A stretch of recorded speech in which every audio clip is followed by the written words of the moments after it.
And welcome, ladies and gentlemen, to Fated Continuum, the Legendary Journeys.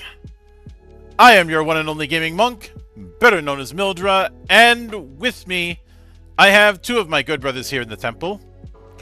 Yes, I see. And thank you for the 18 months of resubbing Riona.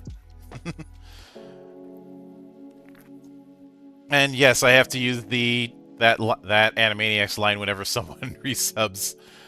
But we have the Master of the Wanderer's Library and our foremost demon hunter, good brother Sig.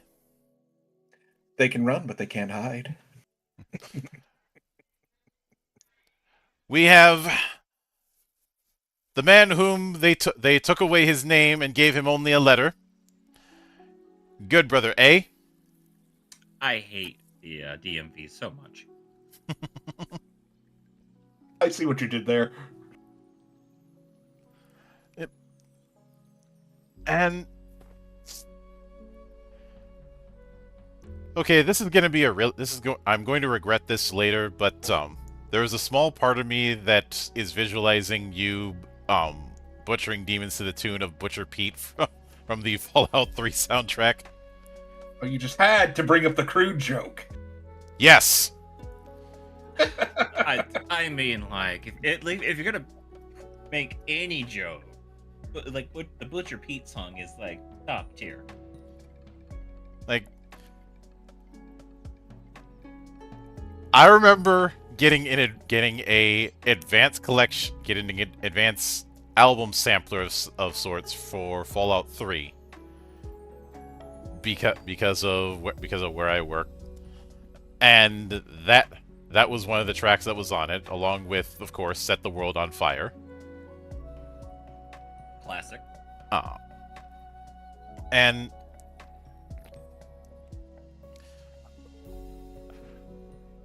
Butcher Pete is one of those songs that if you take it completely out of context, it sounds like something from a horror movie, even though it was written in the 50s. Like the one of those unfortunate times where everybody was trying to make a novelty song to create a dance craze, which is something basically in that weird period between Elvis getting drafted and Beatlemania. There were a lot of really, really bad ones. Oh, yes. I mean, yes, Monster Mash also came out around that time, but one good one does not automatically wash away the sins of all the bad ones. Otherwise, I'd say that the Atari 2600 had a stellar gaming lineup. Just as long as you ignore the mountains and mountains of crap that was part of the reason the game industry crashed. But let me see. It says, can confirm I had my tits are visible from space. I can't. My tits are visible from space. I fail all my stealth checks. I can't hear how noisy I am. Oh. Not that kind of hunting. Mm-hmm. Even though I still have to kick Amov for trying to take my title as the Master Slayer. Yeah. I mean, it depends on what kind of slaying like the two of you are doing. Yeah. And I do all types of slaying. And St. Pete is always whacking his meat. I'd be mad, but given the lyrics of that song, I can't. So what you're saying is Pete was like the primordial gooner that all other gooners like sprouted from. Oh dear God, no. I mentioned this on a previous stream, but is this a bad time to bring up that Gooner has become the unofficial nickname for Arsenal fans? Oh God. It's great. Now the proper name is supposed to be the Gunners, as evidenced by having a cannon on their logo. But because of their history of destroying my mental health, they have gotten they are referred to as the Gooners, because putting aside their owner, they have had a long and illustrious history over the last decade of finding new and interesting ways to choke.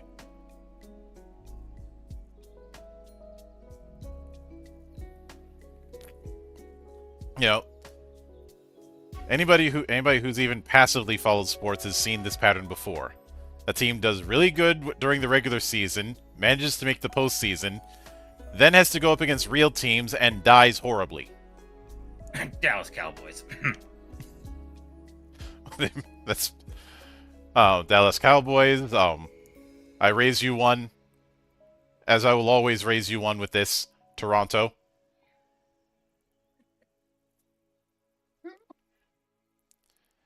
I mean, when you've been losers since 1967, I think you have the crown. I would have said the Cubs, but I can't anymore. Thanks, Cleveland. But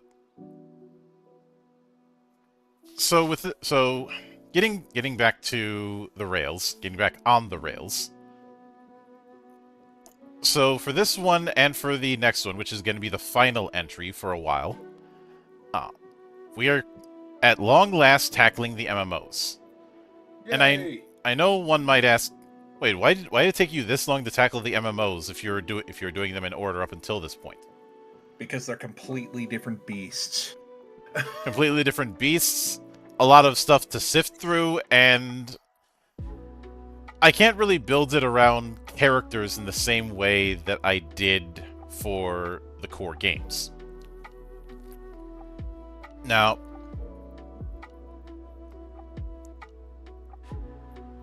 I will note it does amuse me to a point that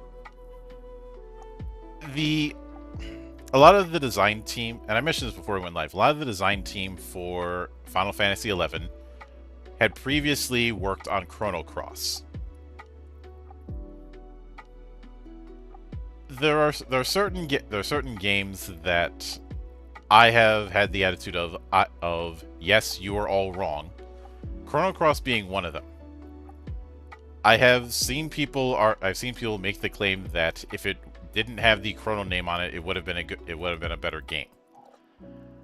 I do not agree with that, and I find that a bit dismissive. But then again, I've been somebody who I appreciate the amount of love that Trigger has, but I also think some people go way too far and use Trigger as a cudgel for any other game of that time or that genre.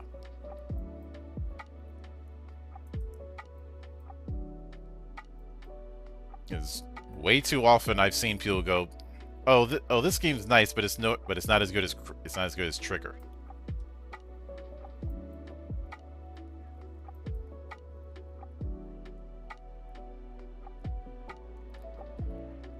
But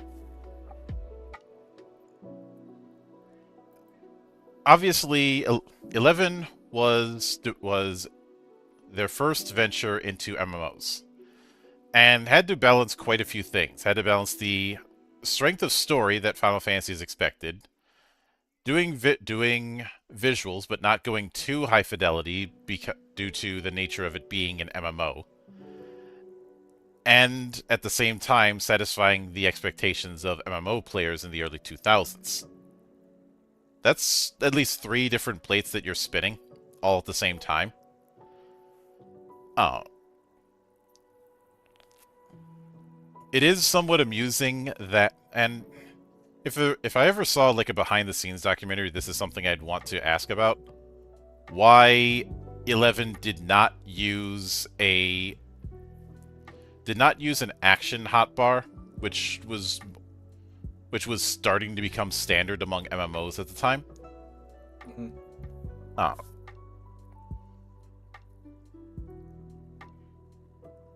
If I had to guess, I think they wanted to have a system that looked similar to the UI that you would see in a mainline FF.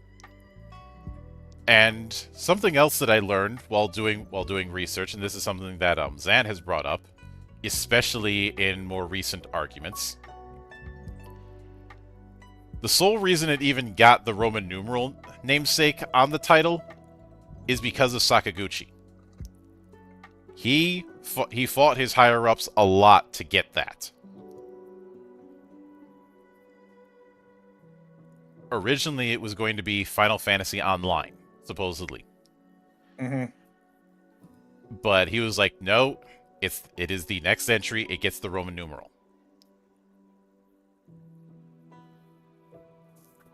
And while Sakaguchi wasn't directing as much, he still had the pull within Square.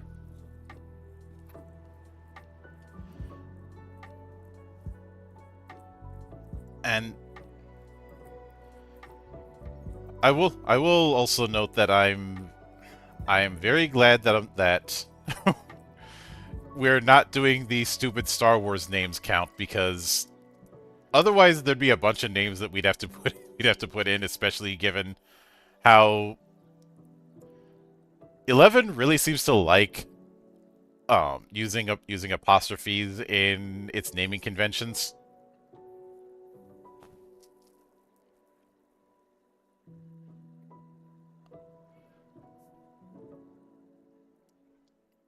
But I'd also be remiss if I didn't point out that a big reason for the PS2 end of things, I'd say part of it was around that time there was a big push for console MMOs, especially after the success of Phantasy Star.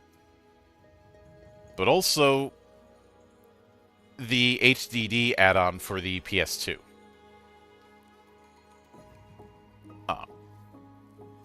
Which is something that Europe didn't get, and because of that, the PS2 version of FF11 didn't reach the PAL market. PC, of course, that's not going to be a problem. Mm-hmm.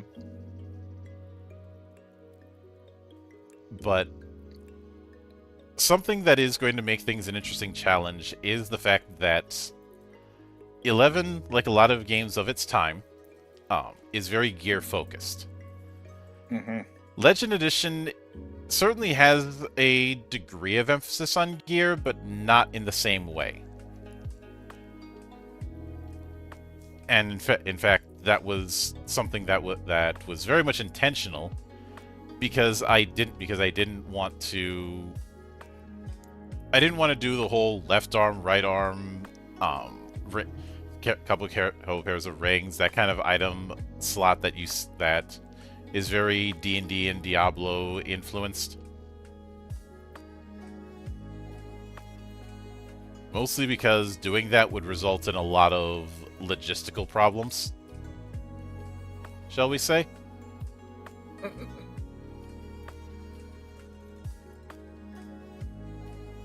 But of course, I think it's also worth noting that a lot of 11's design principles were very much products of were on some levels products of their time, especially the fact that it very much leaned heavily into the kind of farm quest attitudes that you would see during internet cafe eras.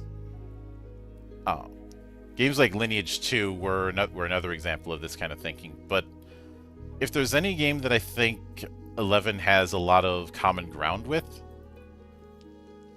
and this might be a bit of a stretch at first, but on some level I think it has common ground with Guild Wars. I can see it. I never played Guild Wars, so I don't have much of a frame of reference on that one. It's been a long time, and I don't remember much of it. Oh yeah, didn't they make a remake for the first one? Yes. Yes. Apparently OG EverQuest is getting a similar style of remake in the future. You know, why go and come up with new ideas whenever you can just go back in time and just pilfer ideas from there?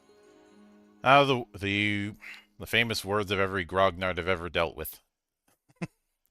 Like, why do I need to play a different game? I've had this game for 30 years. I'm half joking, of course. But I think before we look at adapting any character, I think the first thing we'd have to look at is adapting the jobs. Now, obviously, they had it between the basic jobs and the advanced jobs, and as well as things like the limit quests. The limit quest is something that I'm not doing. I think that would be a bit on the specific end of things. Plus, should we really be putting people through that kind of pain? No. Not really, no. It would be funny though. Maybe as a gag, then. No, a gag would be getting a bunch of 11 vets and thinking they're going to be doing a standard dungeon run, and then the B-bag is absolute virtue. Oh, that's not a gag. That's just straight fucking trolling. I did that once where they thought they were going to go up against it, and then it turns out nope, it was an illusion. And that's just a dick move. You ever had 5 people say "fuck you, monk" completely synchronized? Hold on. I'm writing that down in my bucket list. I never realized I needed that until just now. What, me being told to fuck off, or absolute virtue as an illusion? Why not both? Fair. I already have my gag monster in my game, so I don't need this one. Yeah. Now, oh yes, the Tonberry of plot convenience. Yes. He's actually an old holdover from something I did a long time ago, but yes.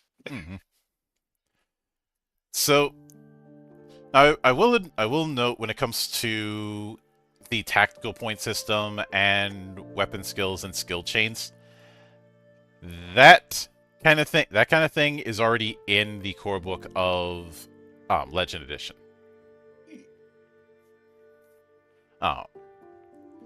If you look in Chapter 11, the advanced rules, a bit further back into it, there's a thing on tactical points and skill chains. And while this isn't as specific to 11, it was more about getting the right feel, because I didn't feel like doing a TP gain for every single attack type. It's the same reason I ultimately decided not to do the the way 10 handles its turn order system, because that would involve putting a cooldown rating on every single action. See also charge time in tactics.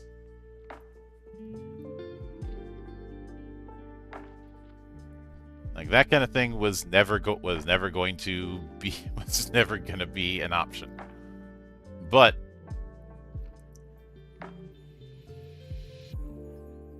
the approach with tactical points, when you perform a weapon attack, you gain one TP. If you crit, you can trade additional damage to get 2 TP instead. When you've got 10, you can expend those 10 points to automatically crit. If you spend a turn performing a non-attack action, or no action, you lose 1 TP. And abilities that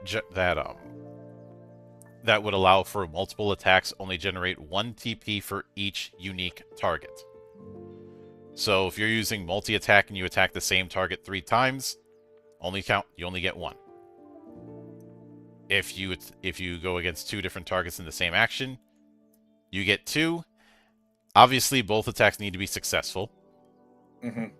And the way I handled skill chain is that when weapon attacking the same target with multiple attacks, you gain the positive condition skill chain 1. While you have this condition, your next successful attack action may have one of its damage dice explode if it rolls its highest result once. Attacking the same target again, the duration of skill chain increases by 1 to a maximum of 3, and the minimum die roll to cause the damage die to explode decreases by 1. If you target a different NPC or perform a non-attacking action, you immediately lose the condition.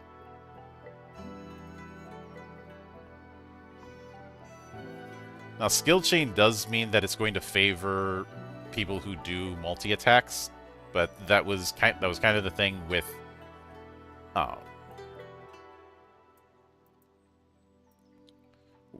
skill chains in 11 as well. And again, the idea of this was not to directly replicate, but get the spirit of it. And I think I got as close as I could get with that kind of mechanic. I know that in 11 you have it that you're building up TP and then spending all of it at a certain level when you're using a weapon skill.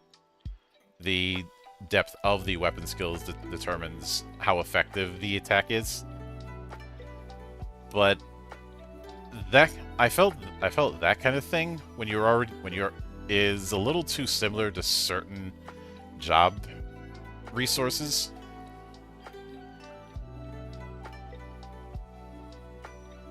And again, it was a case of I'd have to add in a bunch of mechanics just to justify it.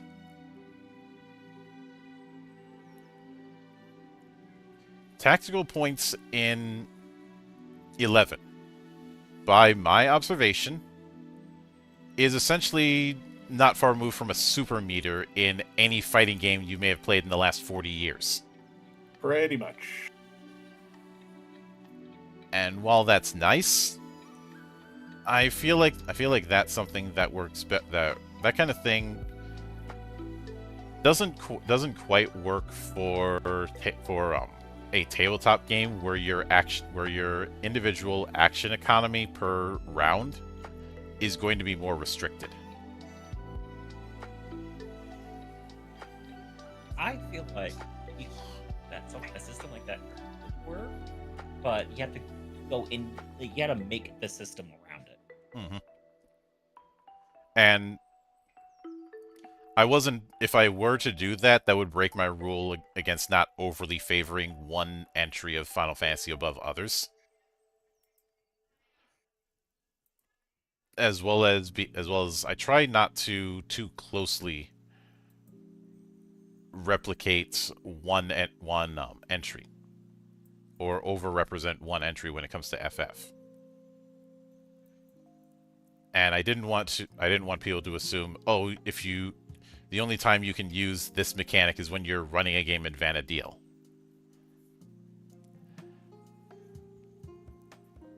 That is not what Legend Edition was built on.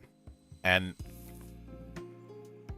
I know I shared with you those stories about a certain idiot who was very gung-ho about what the game was meant to be, but this isn't like that. It's more of I designed Legend Edition to be a certain thing, and that comes with the acknowledgement that there are some things it's just not meant to do.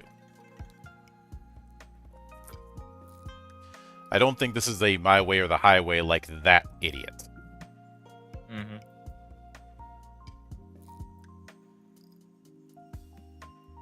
But so which do you think we should tackle first as far as adapting? Should we tackle the jobs or should we tackle weapon skills first? Let's start with the jobs and then see if we can't tie in the weapon skills. Okay. First things first, the whole basic advanced dichotomy, that kind of separation, gone. We are not doing that. I totally agree with that.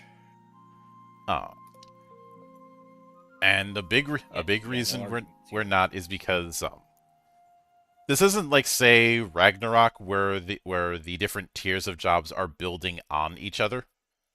Mm-hmm. I'd say it's more that the advanced jobs have a higher skill floor. Like you have to understand some degree of the mechanics and their kit in order to use advanced jobs more effectively. Whereas the basic jobs, which is a nod to the original 6. No, I'm not talking hockey again. I'm talking the original 6 from the first FF. Are more of a nod in that sense. Mm-hmm. So another thing that I'm gonna be dropping is skill ratings. Mostly because Legend Edition is not that granular. And those sort of rates of progression when it comes to combat skills just doesn't fit here. So there's no reason to do that.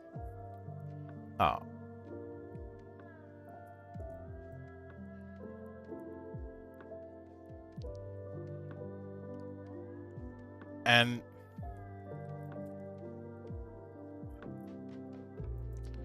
we will start with the warrior.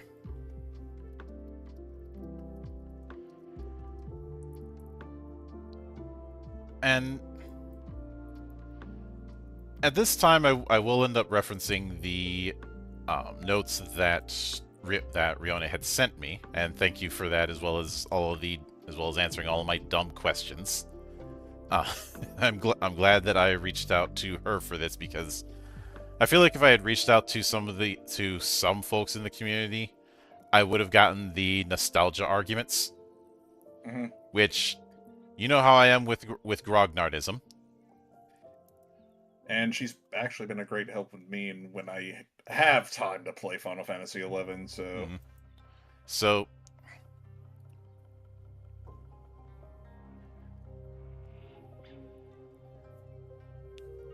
And...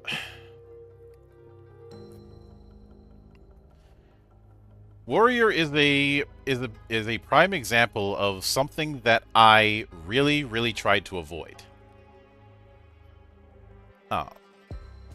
Because yes, it has the selling point that it is good with pretty much any weapon type.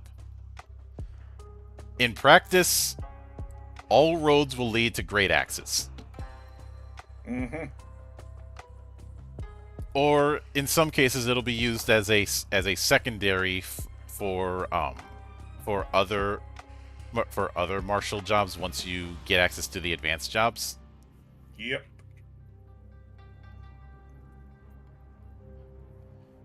And this was something this is something I wanted to avoid. And this is a problem that you see with the fighter archetype in God knows how many different games. Of, oh, you can use any weapon. But in practice, you're going to be sticking to one weapon and not switching it around. I hate when games do that. Mm-hmm. There's like you have the ideal way to play, and then there's the it's like you could use all the weapons, but like this claymore you found at level 5 is gonna probably like carry you for the rest of the game. Yeah.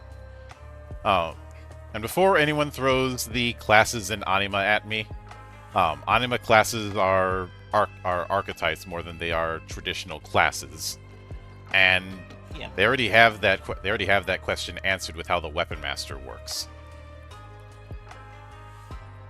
And none of the classes gives you practically none of the classes in Anima give you the ability to do things that other classes can't do.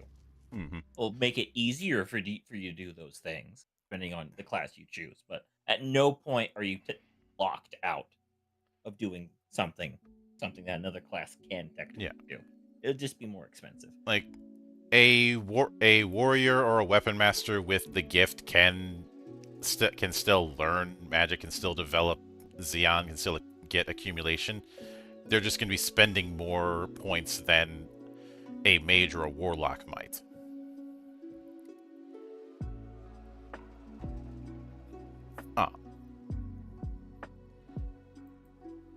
But they can still do it. So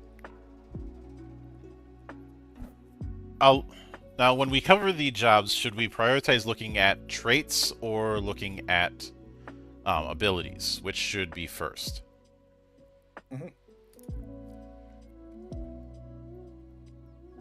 Because traits are all passive, and abilities are the more active things. Yeah.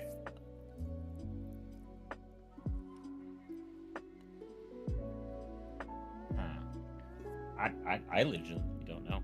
Yeah, I think we'll look at at abilities first, and the first one. So the first one you get for Warrior is Mighty Strikes, which turns all melee attacks into critical hits. I'm not doing that to the header. Especially considering it only lasts 45 seconds. Not only that, but a critical hit in an MMO is not the same as a critical hit in a TTRPG in terms of the damage gap.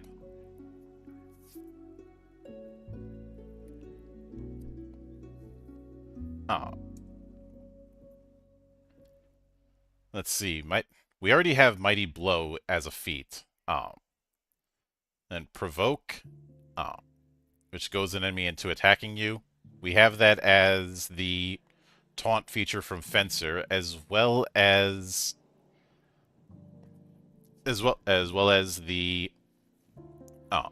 certain feats. Let's see, Berserk enhances attack but weakens defense. We have Berserker. Defender enhances defense but weakens attack. We have Sentinel for that. Warcry increases attack power for your party. Let me see how they Let me see Warcry in more detail.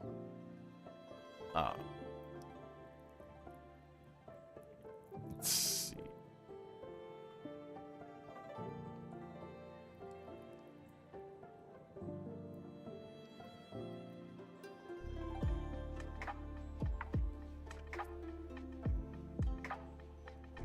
So, looking at Warcry, it being an AOE boost like that. I'm pretty sure I have something like this as a feat.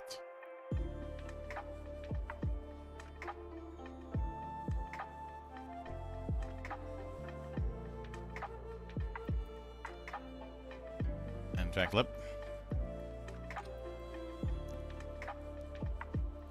let me check the I think I have an idea on how to integrate a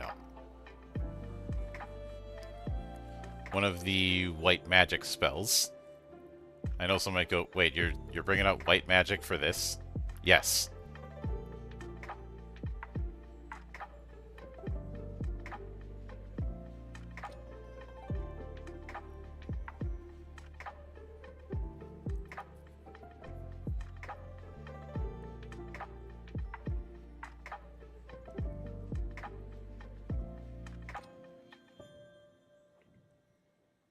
Because what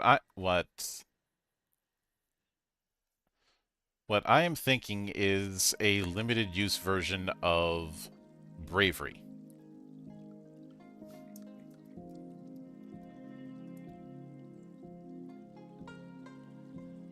That'd be interesting.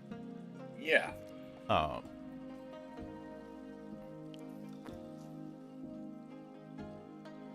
And given that it's described as you're using that as a setup before you start doing skill chains because of the long cooldown. That gives me some ideas. So the proposal that I have is that at the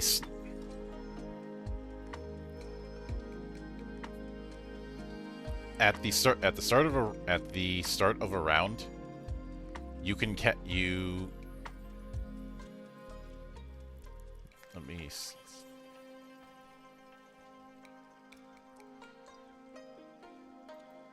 At the start of a round, you and your allies get the effects of bravery until the start of your next round. Basically, you are doing a all allies version of all allies. That might not be the right move. Same row, I think, would be a better move. Because bravery grants 3 boons to weapon attacks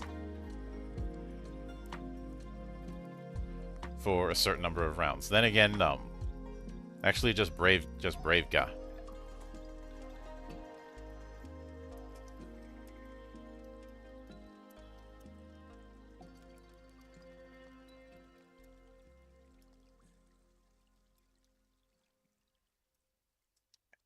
I don't think this should be an action. I think it should be a start of round thing. But if you use it, you declare you are treated as if you had slow for that round. Mm-hmm.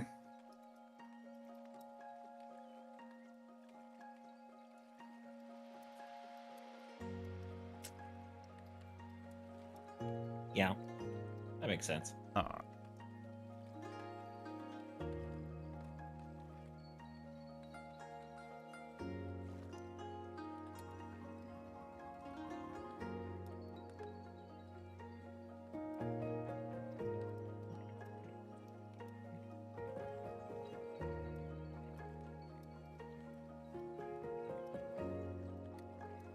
Now, you don't have slow, but you're under the effects of it. So, everybody gets Brave Guy, which means they get 3 boons to their weapon attacks for one round.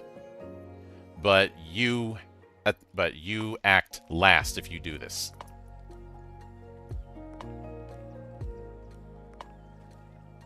I think that can work.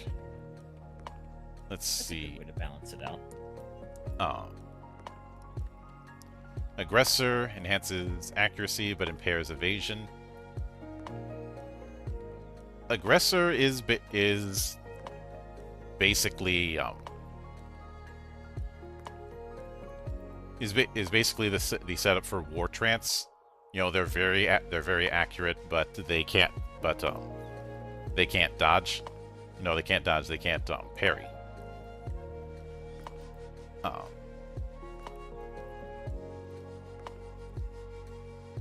Let's see. Retaliation lets you counterattack, but reduces movement speed. Movement speed is not a thing in Legend Edition. Maybe you roll like a D4 or D6 and you lose that much on the initiative order. I'd like to keep things a bit straightforward, so I had one idea that I had pitched, though I didn't have enough follow-up for it, is what I called patience feats. Think of them as the opposite of the ambush feats. Mm-hmm. The approach that I'd go with this is,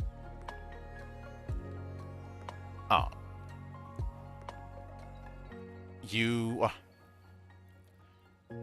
if you're being targeted by somebody of higher initiative, you can always parry. Well, not always parry. You can always counterattack.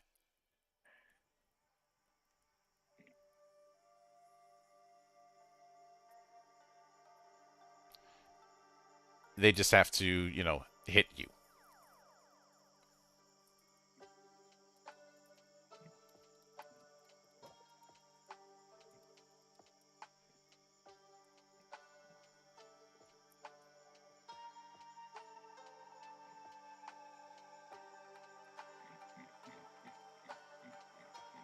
So when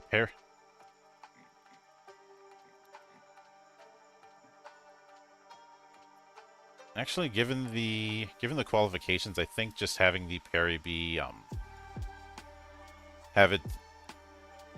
I was gonna go with a crit, but that might be too much. Just stepping up your weapon damage die against enemies that are higher on the initiative than you.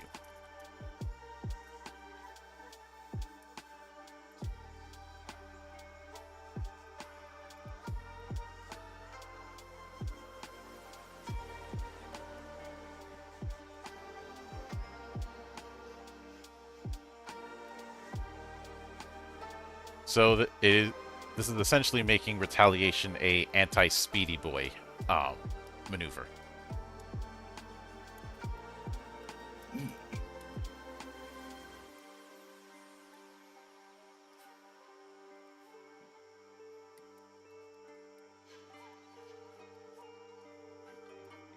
Especially since crits don't really generate extra effort die, so it's a good way to just do better at crits normally. But let's see, Warrior's Charge doubles your next attack. I already have something like that with some of the feats.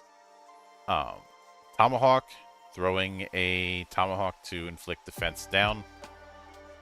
I don't think I have anything that would really work for that. Let's see, Restraint enhances your weapon skill power for each normal attack you land. No. Let's see, Blood Rage enhances critical hit rate for party members within area of effect. I feel like that's something that is dipping into. Actually, the more I think about it, the warrior, the close equivalent that we have to the warrior's kit would be fighter and sentinel at the very least, and berserker.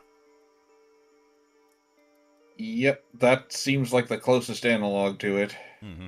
Mm-hmm. So instead of going into the individual abilities, I think this will be a better move. And when it comes to the individual abilities, that's something I can handle on my own time. Let's see, when it comes to Monk, let's see. 100 Fist speeds up attack, enhances the power of your next attack. Dodge enhances evasion, focus enhances accuracy. So obviously with Monk, one of the jobs is gonna be Monk. Yep. Dervish, maybe? Yes. Monk, Dervish, and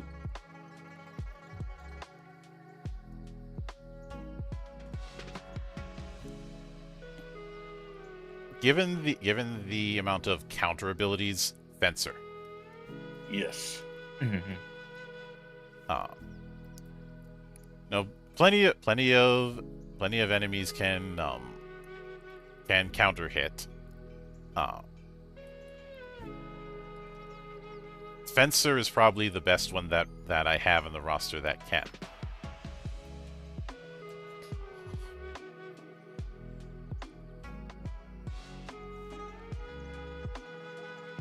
And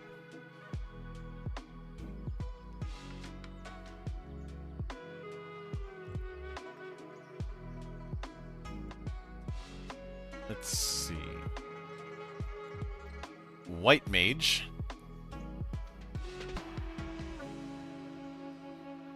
So obviously this was where I decided to rip off the whole Divine Seal thing. I just expanded it a bit.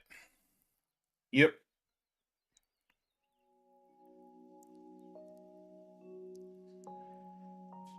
But let me look at Aftatus.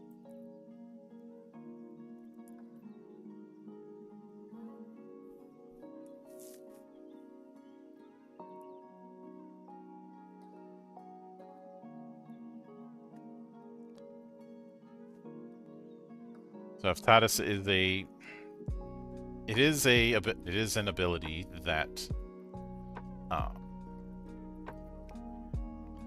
so you get a bonus to enfeebling effects absorbed and allows absorption of 2 simultaneously.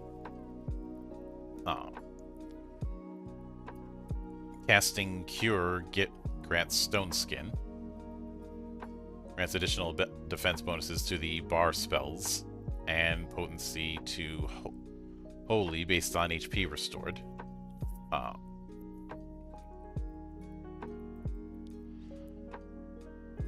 Afflatus, Solace, and Misery feel like a kind of stance dance thing. In the latter's case, you're using the damage you take in order to boost effects. But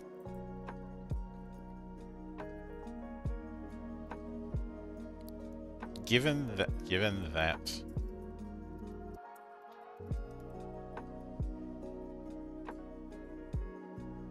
I'd say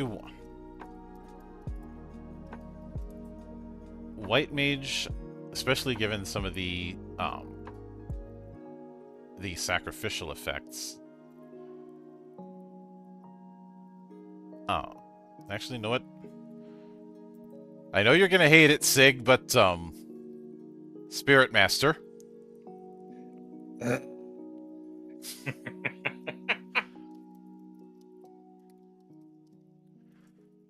And I would also say Guardian.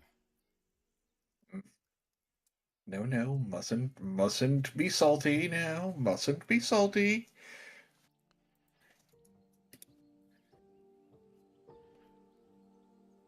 Hail Hydrate.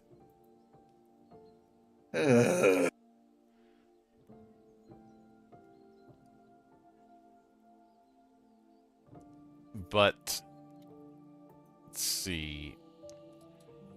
Black Mage. What do we got here? Some free casting, boosting accuracy, using MP to take damage.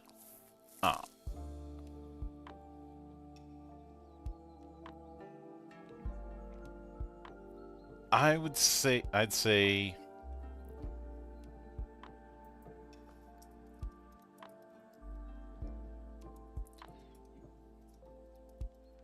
obviously Black Mage.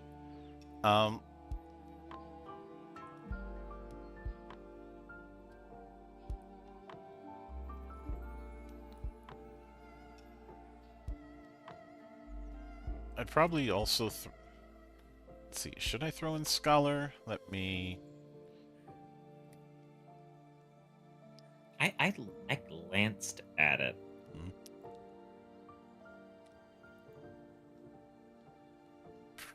Now, Scholar doesn't quite fit. I was about to say, I don't think Scholar. No. I wouldn't say Sage either because nothing fits from Sage. Sage will always be a wild card. And the more that I think about it, I think instead of Spirit Master on White Mage, that should be Medic. Mm-hmm. Black Mage should have Spirit Master. Spirit Master Still hate it. and Ravager. I still hate it. Since A wasn't there, would you mind going into why you have such burning hatred for Spirit Master? So, for context, during my Ghost of Starlight Eve, Mildred played Architect, who had Spirit Master as one of their classes. Mm-hmm. He completely borked my vampire boss fight when he used Spiritism to transfer the bewitching gaze from the ninja to the vampire. So Mildra did the equivalent of as the vampire uses its gaze, it's like surprise pocket mirror, Yes. and just redirected it. That's actually hilarious. Yes, and I have not forgiven him since. And I have not apologized since. I mean, it's on the game master to go and think of hard counters the players may have. I'm still working on it. I'm still running the game, so I'm obviously not that salty. Yeah. Let's see. So as far as Red Mage,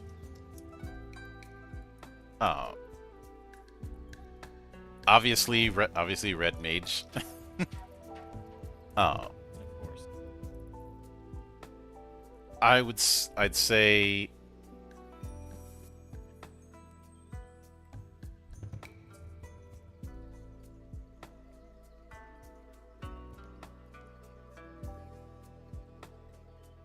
I still have that video. I should clip that at some point.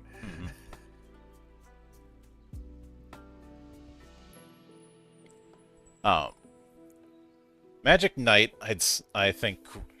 Actually, no, not Magic Knight. I'm saving that for later.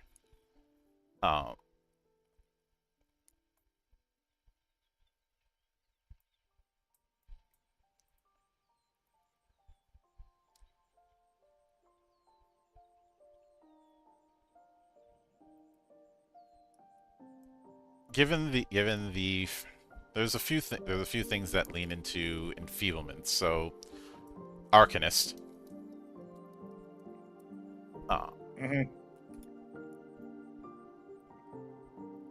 And because of things like Chain Spell right out of the gate, Ravager. Yep. Yeah.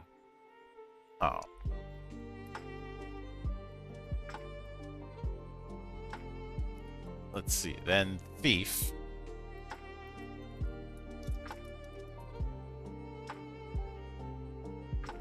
So obviously Thief. Yeah. Thief. I'd say Fencer, especially given how they weaponize enmity at certain levels. And they have Feint, so that makes sense. Mm-hmm.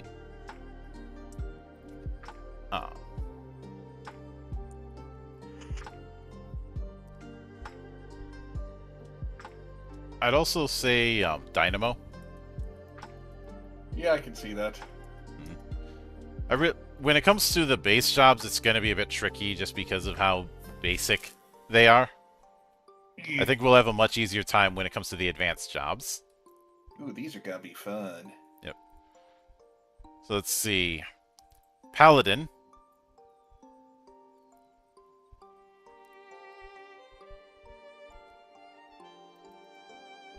And looking back on the notes, I do have to swap out Arcanist for Magic Knight. Yeah. especially given how many of the end spells that they're really good at. Uh,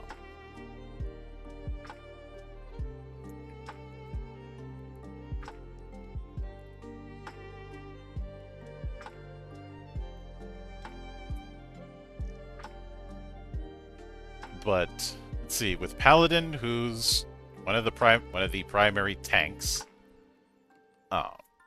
And my favorite class, personally.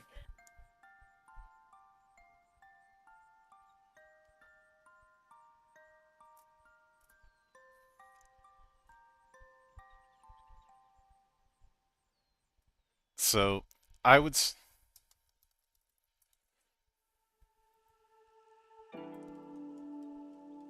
So let me take a look at abilities. Sentinel, Cover, Rampart, Chivalry. So the obvious one is Paladin. I know it'd be tempting to say Knight, but I don't think Knight fits here. No, more Sentinel. Yeah, I was about to say Sentinel. And Guardian. Yeah. Actually, no, because they have some degree of White Mage, I can't go with Guardian. I have to go with White Mage. Yeah. This is the case where Paladins do get access to White Magic. Because they don't by default. For very clear reasons. I've always felt cover is more key to the Paladin identity than White Magic, and I'm not interested in doing half casters, at least for Legend Edition. Let's see, when it comes to Dark Knight, you know, the Edgelords. Hey, don't be mocking my Dark Knight. No, continue. I'm gonna bop you. But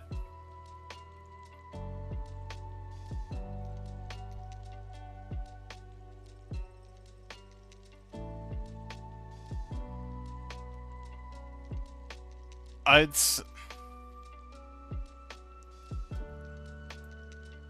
say a lot of the disadvantage of them needing the scythe, which is a slow weapon, is something that doesn't come up due to how Legend Edition works.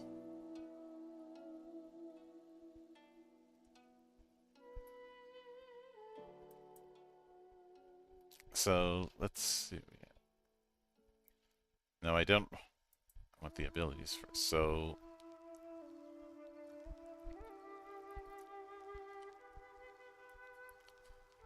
let's see. Draining HP. Doing.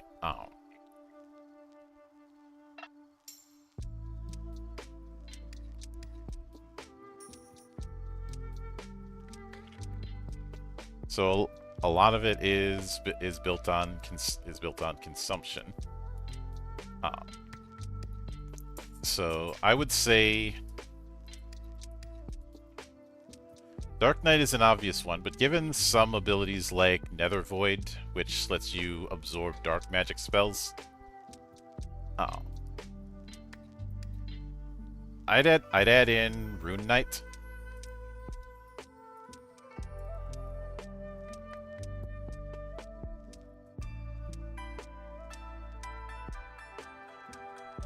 Not a bad idea.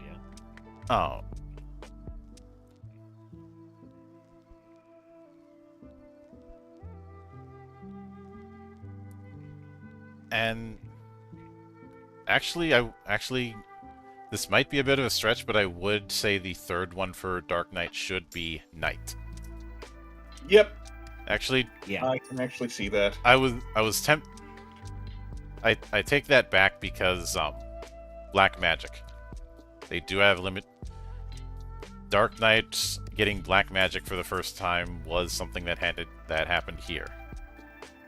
So they have to get black mage. And I'm not Yeah. going to be doing full buy-in for any of these. That is fair. But then we have Beastmaster, which is making a comeback in the Evercold expansion, from what I'm hearing.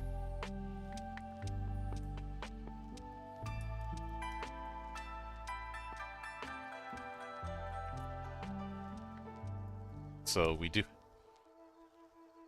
So obviously, Beastmaster is the first one.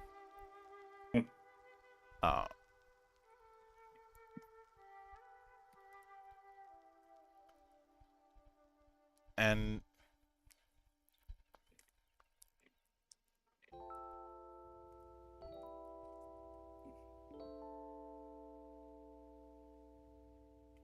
honestly, when it comes to a lot of the features of Beastmaster, it's a case where pretty much everything that they have is handled by the Beastmaster job.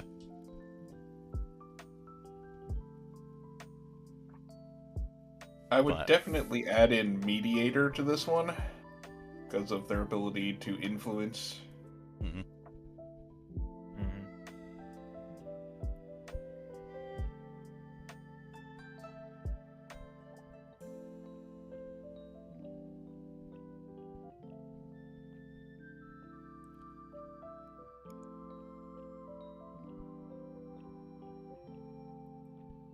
But I'd say as far as the third one, this is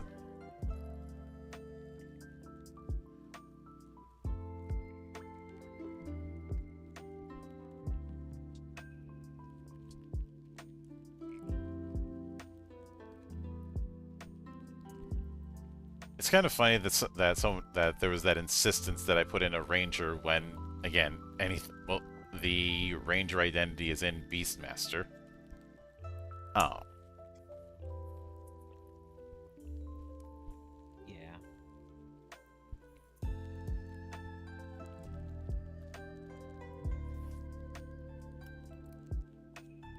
So this might be a bit of a stretch, but given that we're going with a very team player angle, Squire. Yeah. What does that give it? Squire is one of the primary team player jobs in Legend Edition. You know, through fundaments, they can grant bonuses to others based on the classes of their allies. Okay.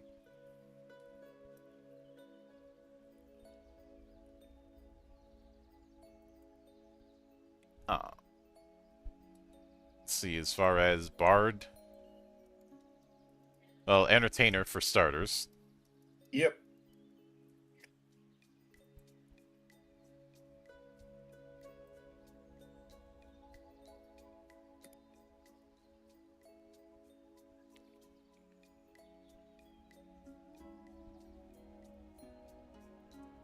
And it's funny that their songs are referred to as a spell list. I mean, if you already have like a list system, you might as well just copy and paste that over.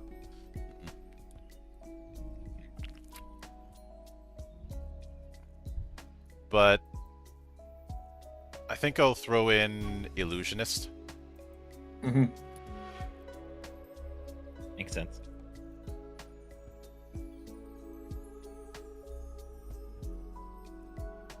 And probably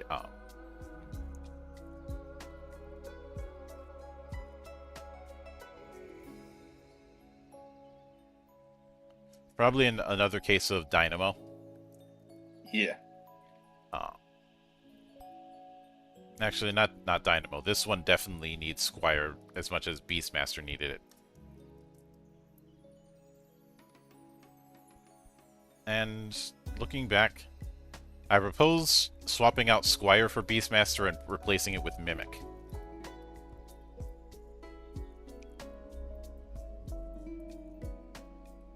But oh yes, Ranger, the job that showed up, once, and that was enough justification for me to get bullied into putting in Ranger, which I didn't.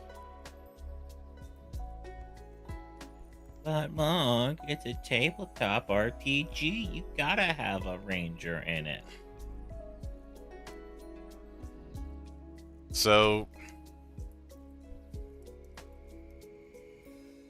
Sniper is the obvious entry. Yeah. Uh,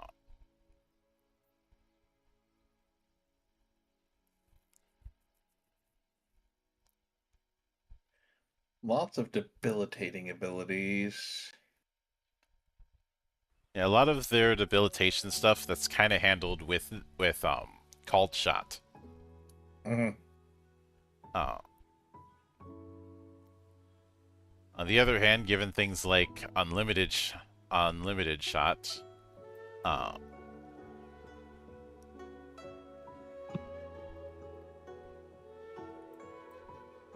perhaps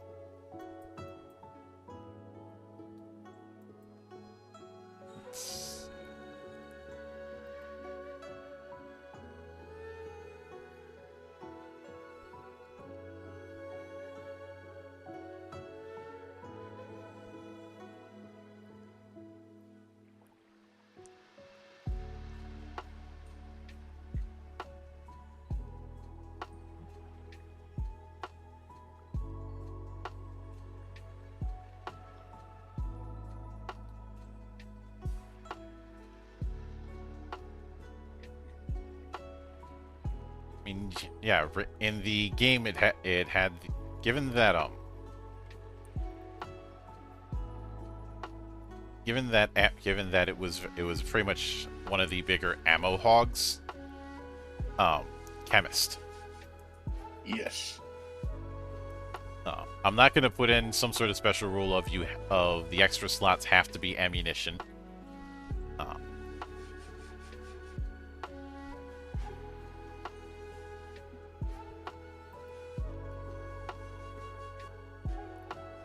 But I think I know we've used it a lot, but I think the third one should be.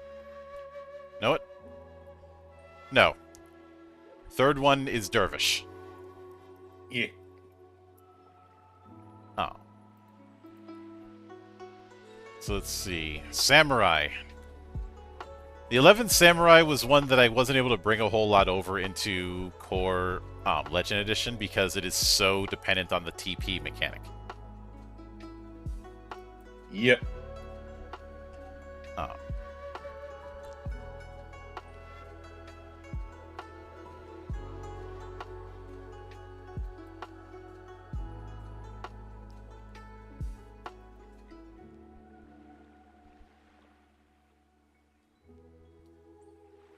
But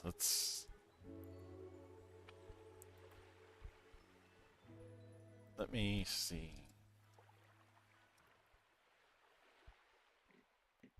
It is very much about burst melee damage, and being faster. It is the job that most takes advantage of skill chains.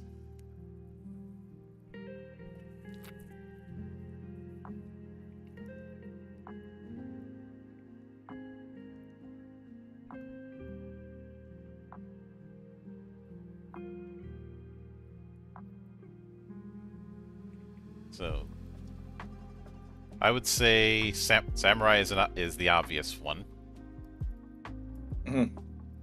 But also Sword Saint and Weapon Master. Yes. Because everything I've seen from Samurai's kit leads me to think this is an extremely focused job. They're going to be getting in close and hitting you until you stop moving.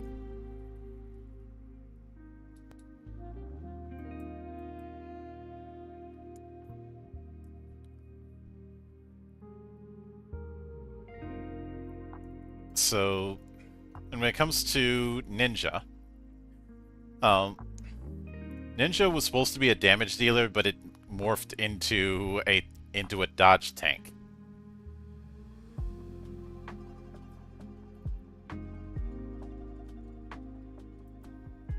I mean, why need armor if you don't get hit? Also, I had one. I I ended up mistyping while I was writing this in my notes, and I ended up writing it as Nanja. Oops. How's that for a deep cut? But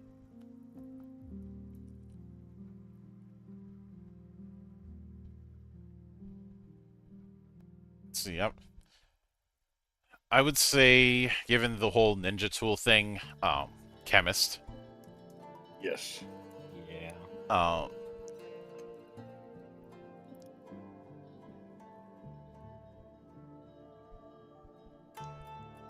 and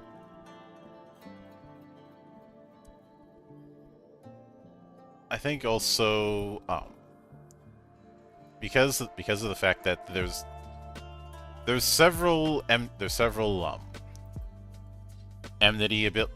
manipulating abilities. I would actually no. I was gonna go with fencer, but because they have stuff to both to both increase and reduce enmity, basically aggro.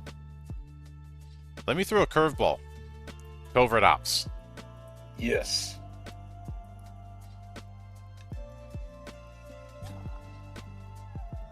But see, then Dragoon. Ah, yes, our favorite floor tanks.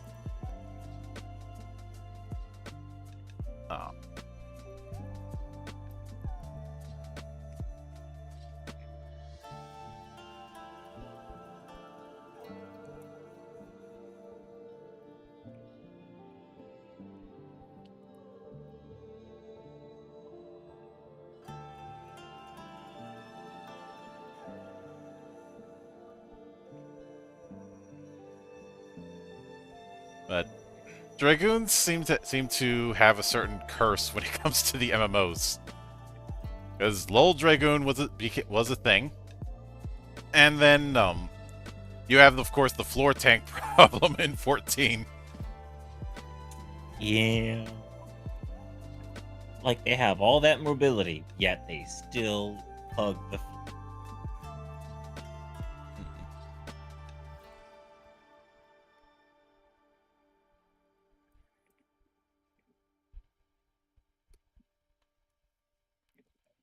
So let's say Dragoon, Beastmaster. Yes. And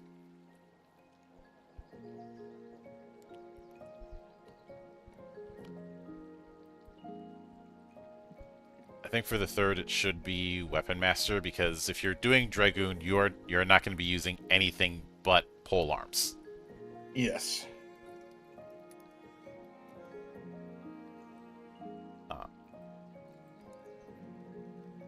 Let's see. Summoner.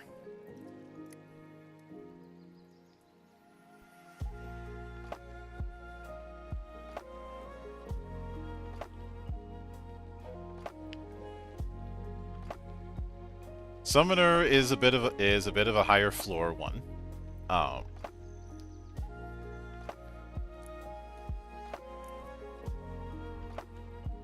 Those who there's always been the idea of with Summoner you're going to be useless at first, but then work your way to becoming OP later, which is a common thing in some games. But that was something I didn't want to do for Legend Edition. It runs completely counter to the design philosophy.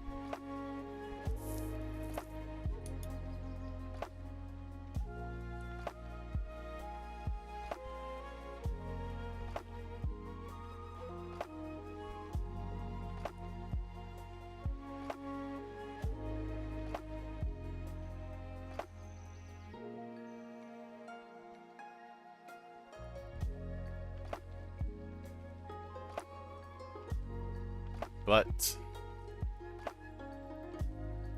so with Summoner, obviously Summoner is the first one. Uh,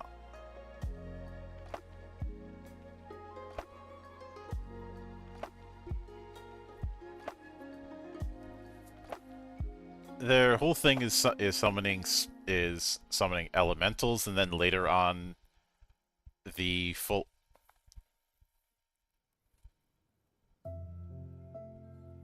on avatars. I know it would be tempting to give them yokai, but the problem is they'd have to be switching out yokai all the time.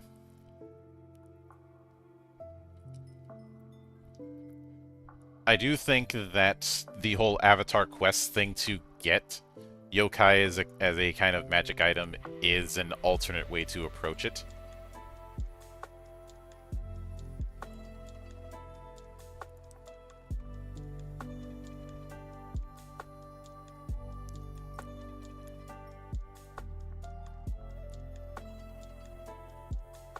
But I would say Summoner, Spirit Master,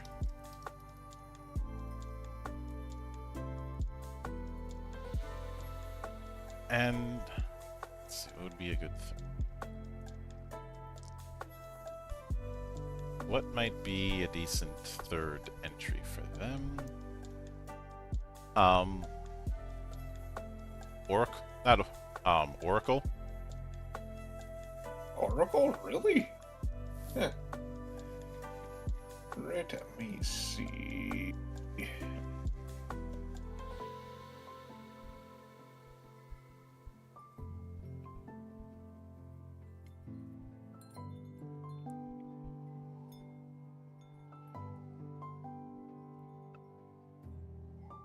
I can go with that. Mm-hmm.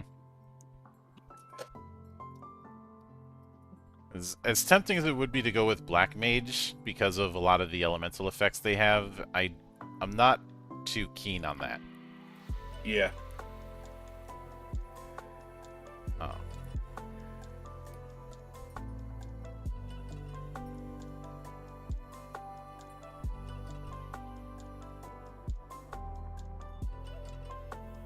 So with Blue Mage, i.e., what some people consider best boy.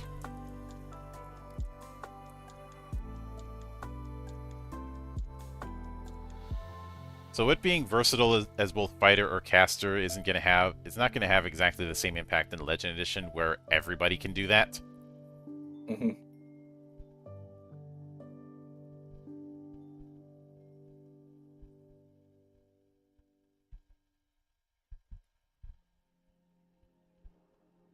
So I would say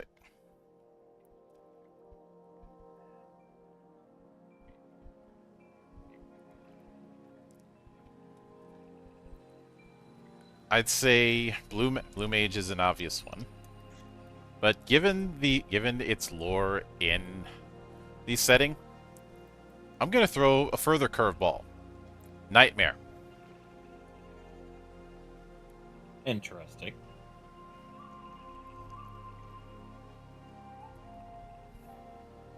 Yeah, I can definitely see it. Mm-hmm.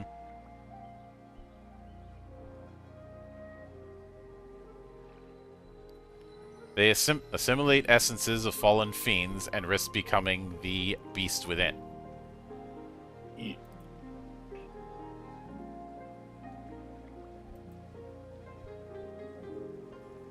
And that just screams nightmare to me.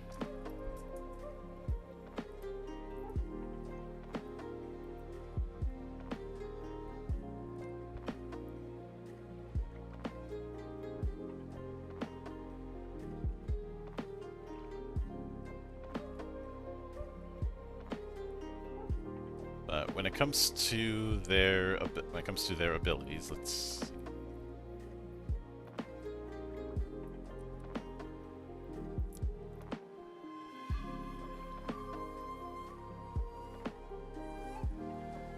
No, I think Blue Mage would be a fun one to give Scholar. Oh God. Yeah, let's throw in a bit of Gamba. Let's go gambling. Let's see, Corsair, which was supposed to be Gambler, but there were problems.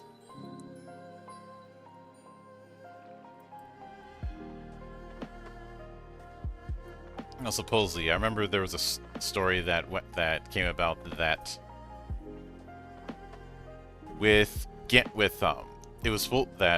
it was going to be Gambler early on, but there were issues about promoting gambling in an all-ages MMO in certain countries, so Corsair it was. So, let's get the obvious part. Even with the name change, you look at their kit; they're very much the Gambler. Yep.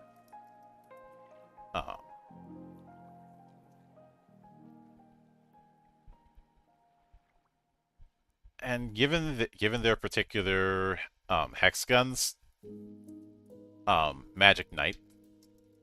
Mhm. And fuck it, let's give them Scholar as well.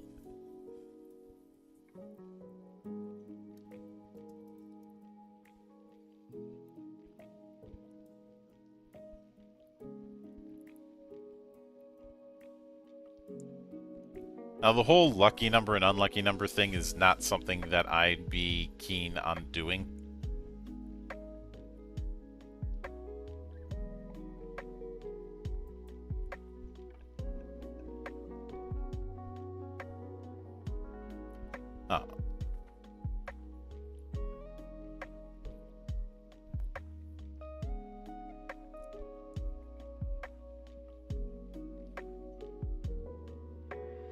Especially since, because of the way Phantom Roll works, it is kind of a blackjack system. But I think doing that on tabletop might take too much time. Mhm. The idea is use Phantom Roll once, you get a random number between 1 and 6. You can double up if you choose to, rolling another d6, and then keep doing so until you've found a number you like or you bust. You bust if if the total is 12 or greater.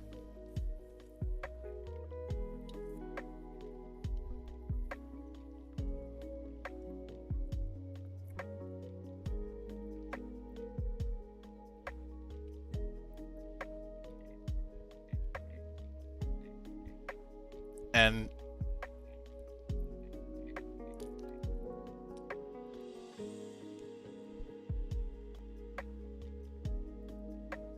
as tempting as it would be to go with Scholar, because some of the effects work better if you have certain classes in the group, I don't think that's the right call. See, when it comes to Puppet Master, yes, the job that I had in the early notes, but when we finally got to writing out Puppet Master, everything it was doing was art was already accounted for elsewhere. So it didn't quite fit. So it's the only job that I had in the original notes that got dropped. Wait, so they had an entire class where you controlled a puppet? Yeah. Huh. It doesn't see a whole lot of use.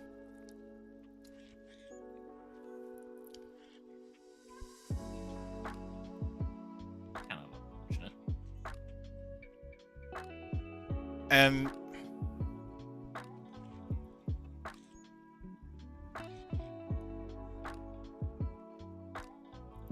it's one of those cases where there's a high skill floor, and it does require you to do a bit of creative programming when it comes to the puppet itself. Which makes it a bit trickier compared to other pets.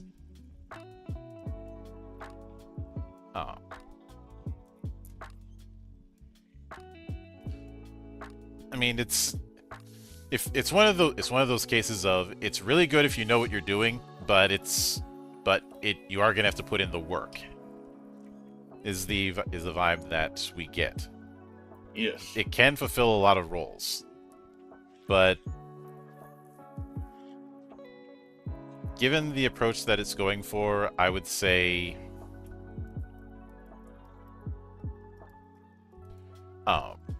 Monk as one of the secondaries. First one is Engineer. Mm-hmm. That's actually what I was thinking of. Like, Yep. Beastmaster doesn't quite fit with this, so Engineer is definitely the way to go. Mm-hmm. Let's see, Engineer, Monk, and might be a bit of a stretch, but General. Yeah, actually, I can go with that. The General does have a bit of on-the-fly planning when it comes to how it works. Yeah. Let's see, Dancer, and I'm once again reminded why I didn't have Bard and Dancer as individuals, but combined them into Entertainer.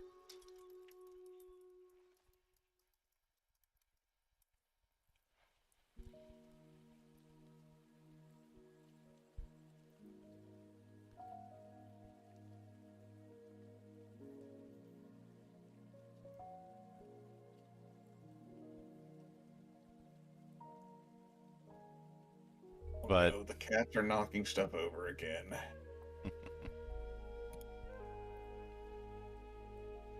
but I'd say Medic, since they are very good on the defensive end. Mm-hmm.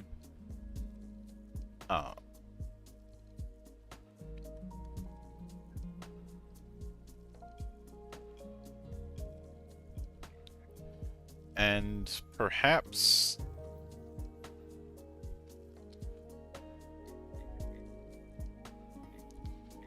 I think I was gonna go with Illusionist, but I'm thinking Noble instead.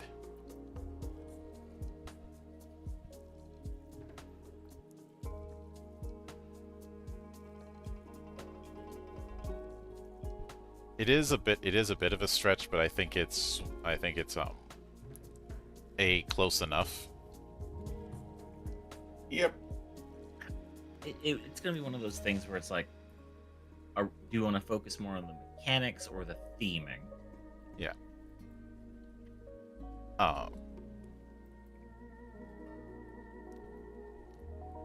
Let's see. God, fucking Scholar. Well, Scholar is the first. Yep. Of course.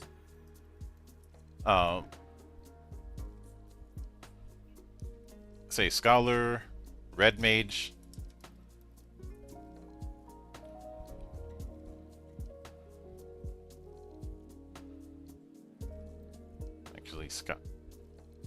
Actually, Scholar would just take black and white magic. Yep.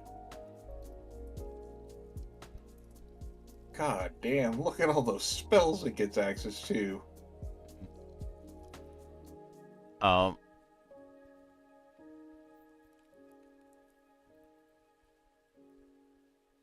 Geomancer, especially because of the Helix spells that are Yeah. dots based on the weather. Yep.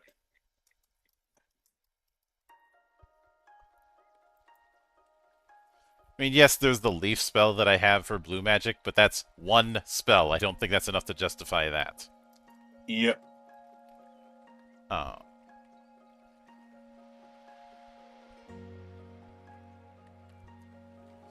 And a scholar who knows what they're doing is fucking busted. Yep.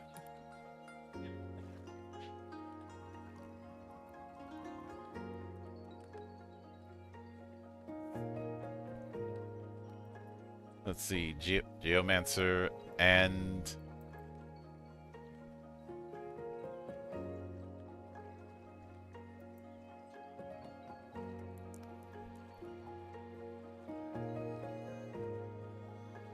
Ravager. Yep.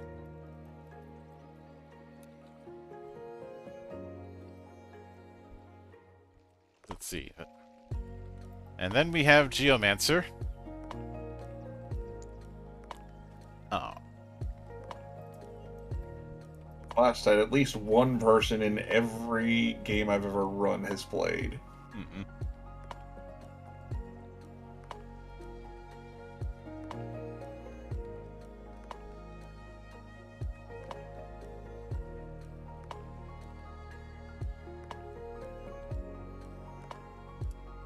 And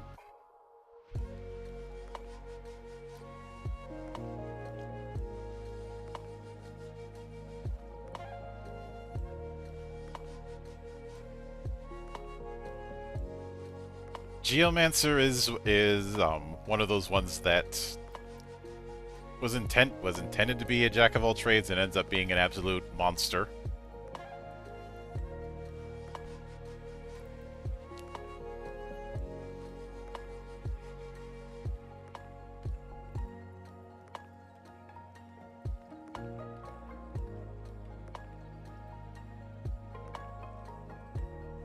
I'd say Geomancer. I'd also say Spirit Master.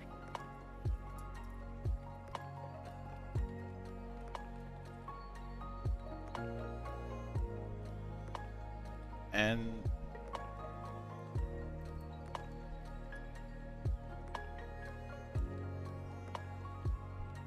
let's see, I feel like there's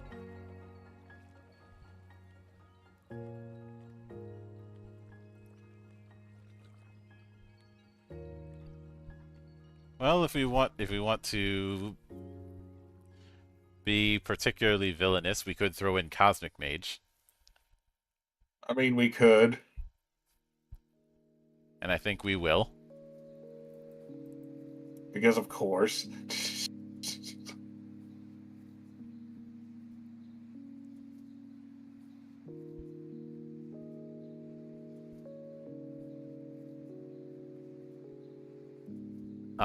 Especially with Geomancer being these kings of team play. Yes.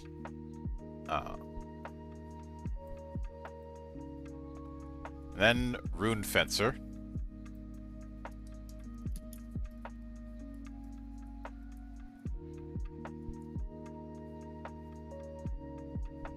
And this is one I've actually been kind of looking forward to, because...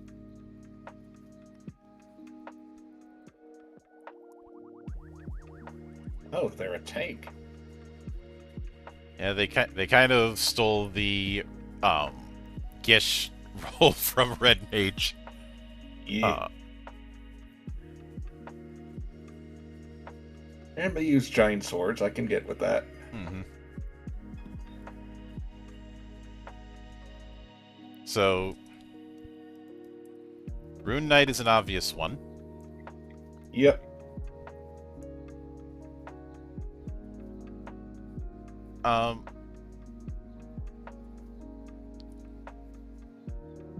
I'd also say Magic Knight. I know it might seem contradictory to have that because of what Rune Knight does to MP. Yeah. Third one's White Mage. They have a lot of protection and barrier spells. If that is the case, let me throw a curveball. Okay. Somanot. Okay.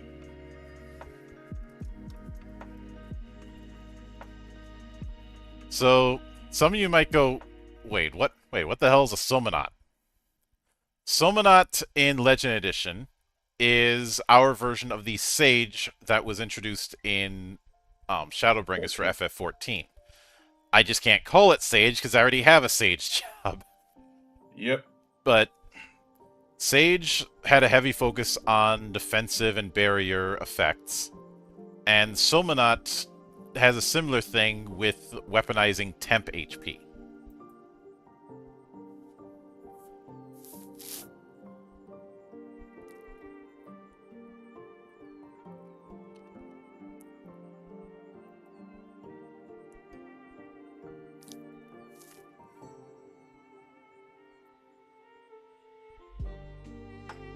And I know one might go, but they also have companions. How would you handle that? Companions, huh? Yeah, the Nolith array operates under the companion rules for Somanot. Oh, okay. But that can just as easily be accounted for with the different runes that they have.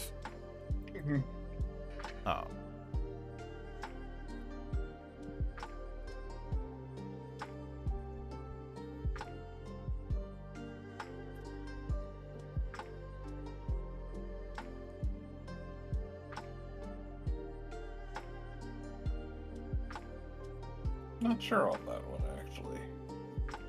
Actually, you know what? Let's go with White Mage. Yeah, that was my initial thing. Mm-hmm. But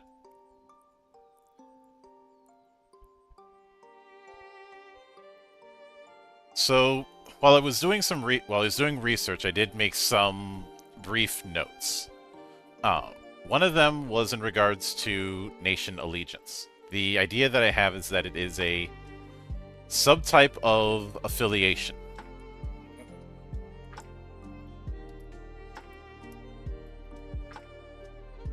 Basically, you can, you have the ability to have a allegiance to a particular nation in 11. Pandoria all the way. Yep. We already have the the setup with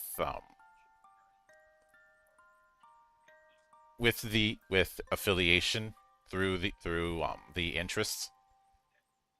So the approach that I'd have is that each one is is an affiliation trait. One that operates similar to how I had the grand companies work in the Ultimania guide.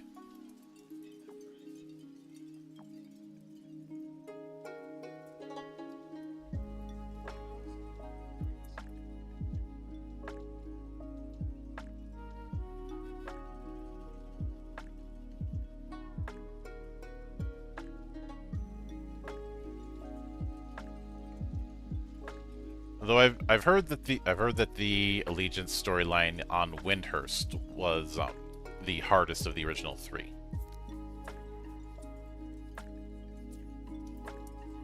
No, that is something I've not entirely explored.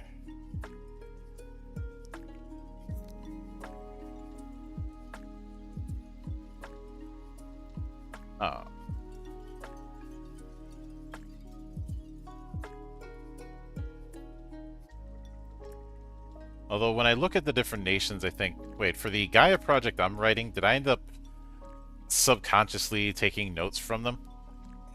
Perhaps. Oh.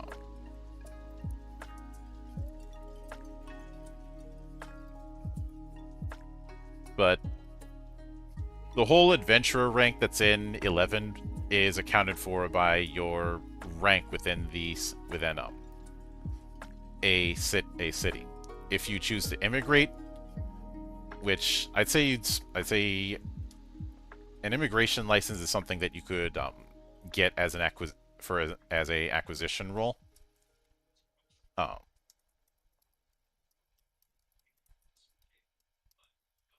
But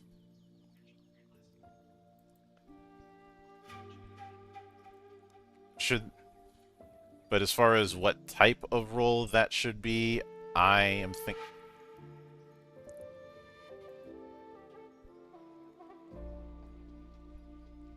Let me go back to where I have.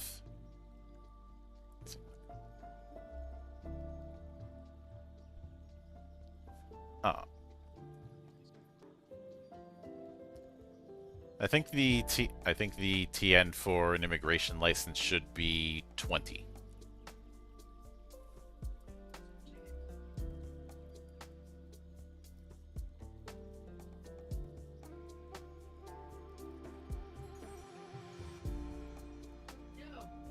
Oh. The cat's still giving you problems, Sig? Hey again? The cat's still giving you problems? No, so my office is right next to the garage, so they're knocking stuff over in the garage. Ah. Oh. That's why I heard all the crashing and whatnot. Mm-hmm. But I'd say 20 is a decent target number for the acquisition rule for an immigration license. Mm-hmm.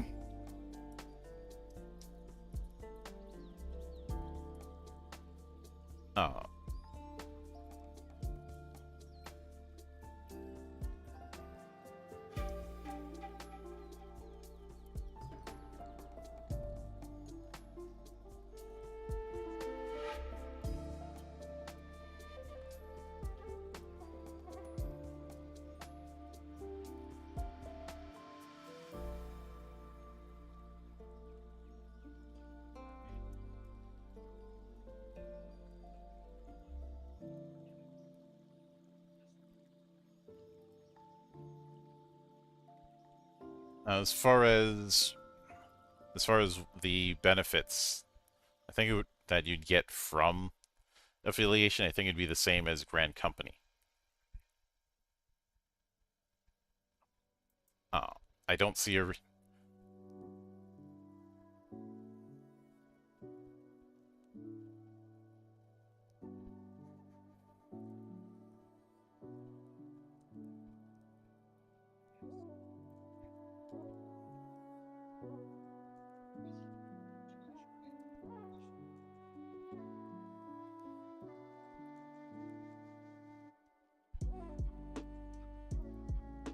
I don't see a reason to reinvent the wheel too much.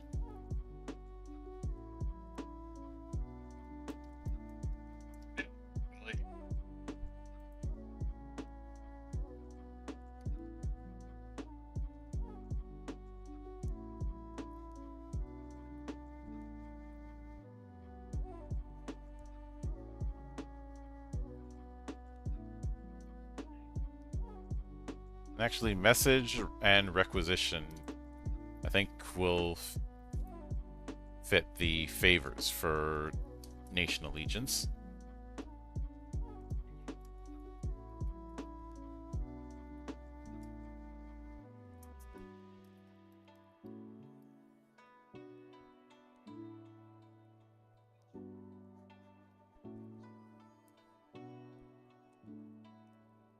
Especially since, in 11, you're supposed to be just a mercenary. Yep.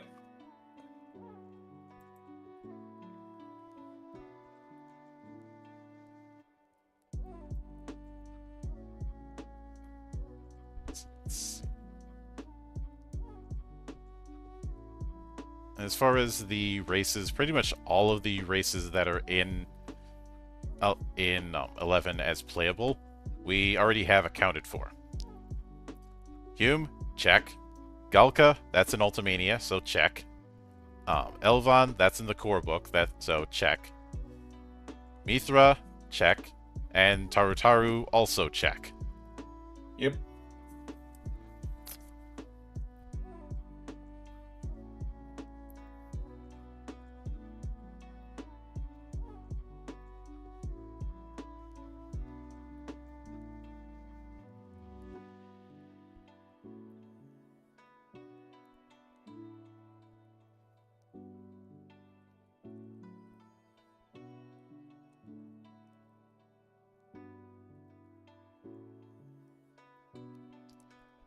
Let's see.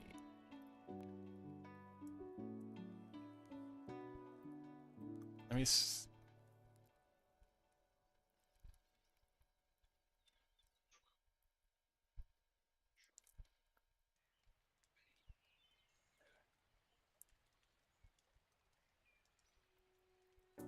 I was looking through the expansion to see if there were any specific mechanics that we can delve into further. I think that not that I can think of. Yeah.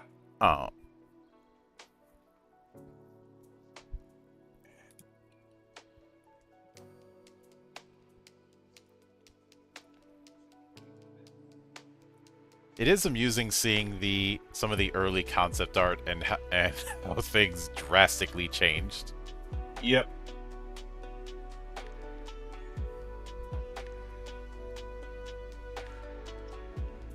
That's one of the things I like the most of looking at concept art, seeing what they started with, what they decided to finish on. Mm-hmm. It's one of the things I enjoy the most. Oh yeah.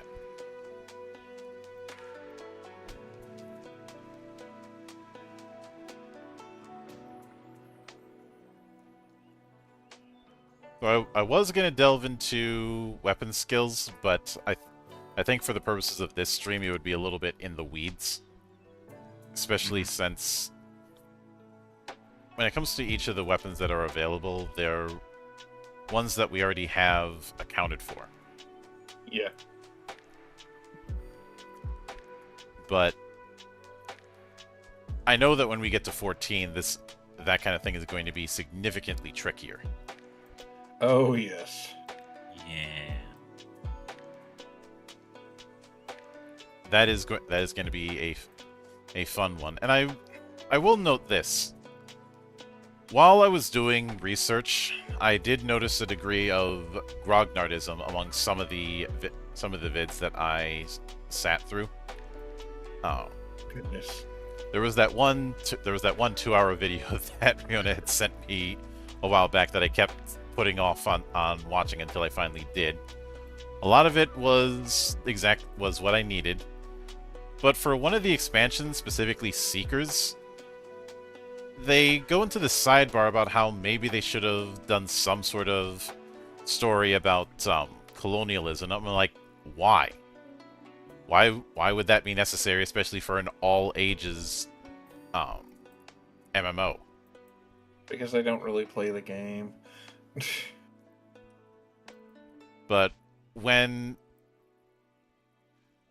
I look at when I look at the expansions,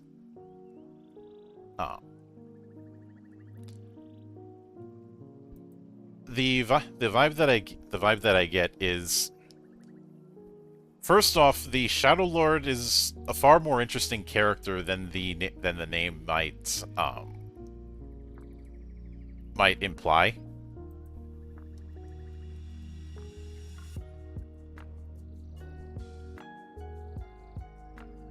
I mean, you look at the name, you look at the design, you think it wouldn't be much, but there's a lot more presented to him, and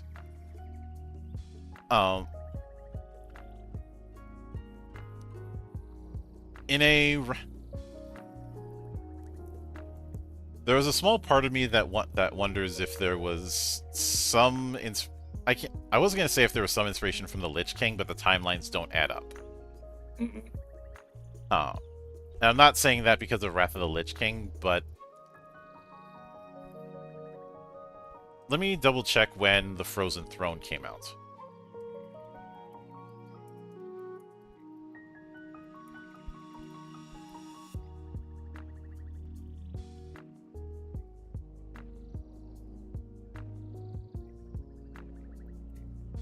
So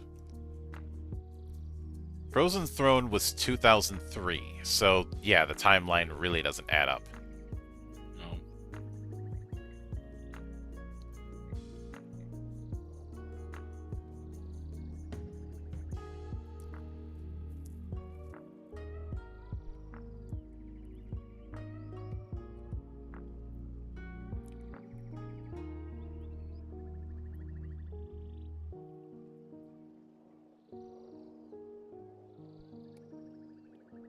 But despite the design being a being a big guy, there is a bit more to him. With Rise of the Xylord, I see as the 11 team kind of attempting to stretch their legs a little bit. Yes.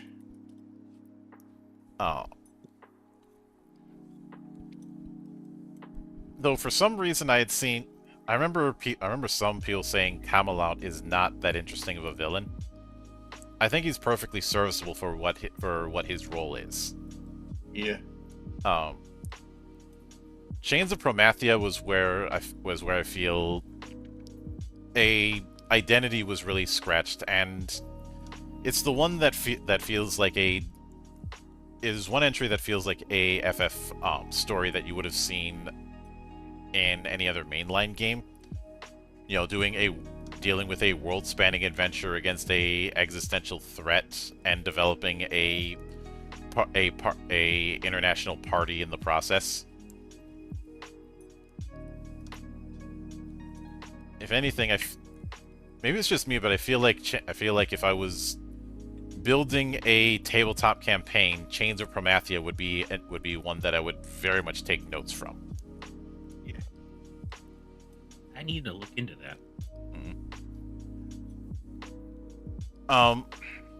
Treasures of Artagon isn't that big in scope. It's built on the whole new region thing, but I'm perfectly fine with that, because by the end of Promathia they had done the whole existential threat thing 3 times.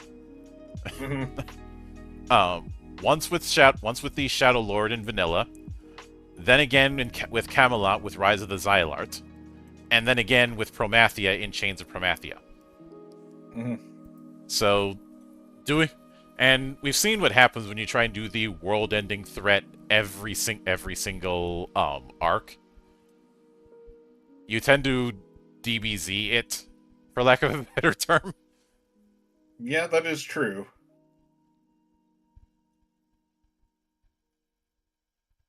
And yes, there was some obnoxious time gating with with it, but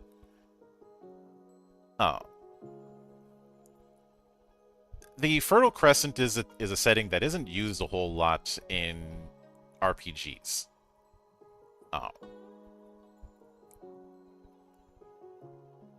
And I will give them credit for doing so at that time.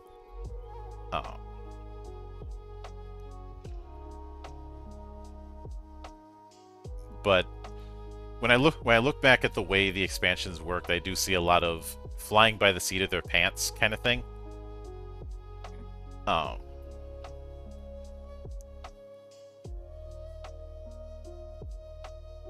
And yes, I'm well aware that there was also the whole problem with salvage, which I remember when I asked Riona about it, she had said that salvage was one of the had compared it to Jedi as far as a shattering point. Based on my own research and some of the notes she had given me, I think this would be more akin to the CU era of Star Wars.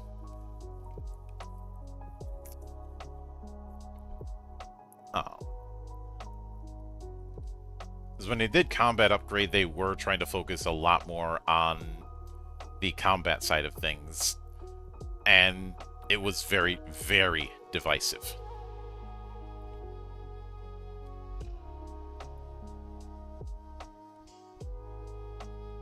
But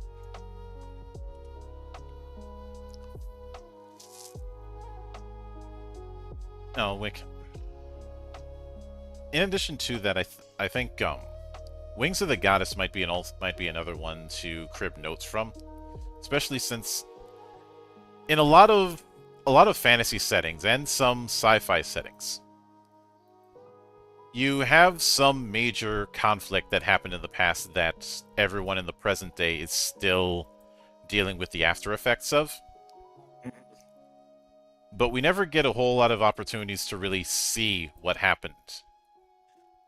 This is why one of my favorite books for Exalted 2nd Edition was Dreams of the First Age. Because there was a lot of talk about what happened in the First Age, but we don't get a chance to really see it until that book came out. And yeah, the charm list for First Age Exalted is offensively long. But there is still the fact that it's an opportunity to explore that.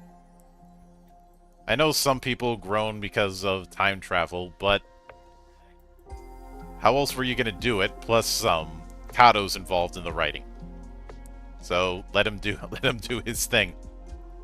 Let him cook. Mm-hmm. Oh.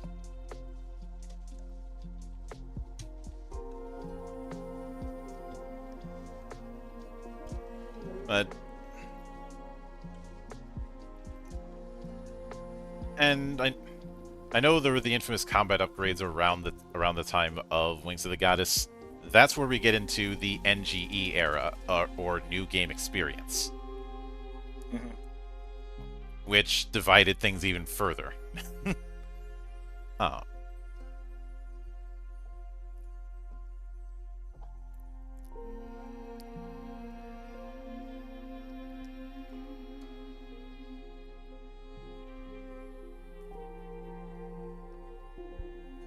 And I will admit that when it came to some of the stuff in there, one of the big problems that ended up emerging is, as I hinted at before, FF11 was very much built in that net cafe era, Yes. right alongside games like RuneScape, even though it wasn't in net cafes per se, Ragnarok, and Lineage. No Ragnarok. And a Ragnarok conversion will happen at some point in the future. Fuck yeah, I'm down. Let's go. Uh, I was going to do DFO as well, but then I realized it might be better to take DFO, Vindictus, and Elsword and just merge them all into one go. That would take way too long, especially considering the amount of sub-jobs that each class in DFO has. Yeah.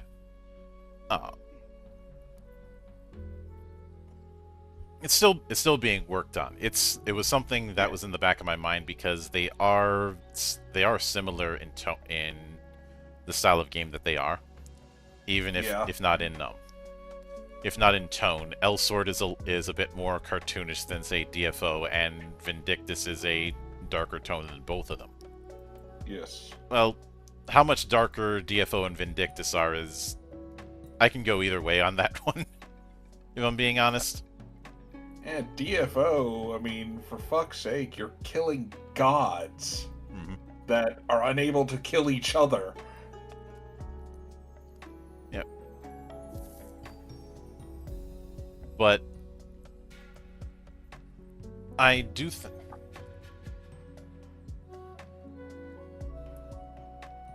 find it amusing that when it came to doing final bosses at the tail end of FF11's run, we end up going with Shinryu, the Cloud of Darkness, and then eventually Chaos.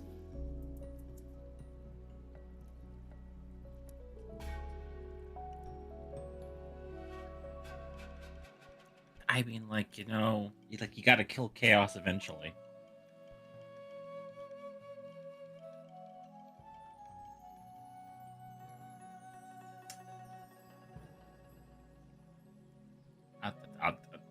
I'll go see myself out. I don't think we've referenced that game yet.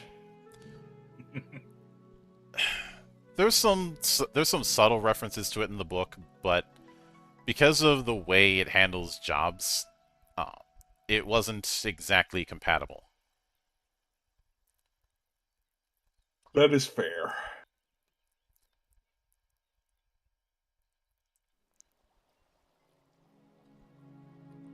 And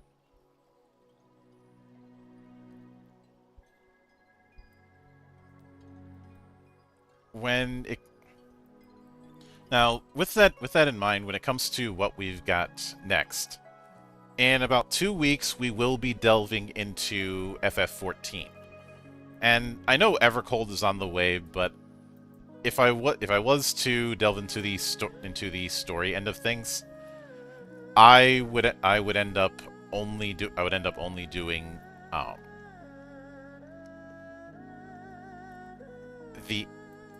the story from A Realm Reborn, maybe some of Vanilla, and ending at Endwalker, because I feel like that is one complete story arc.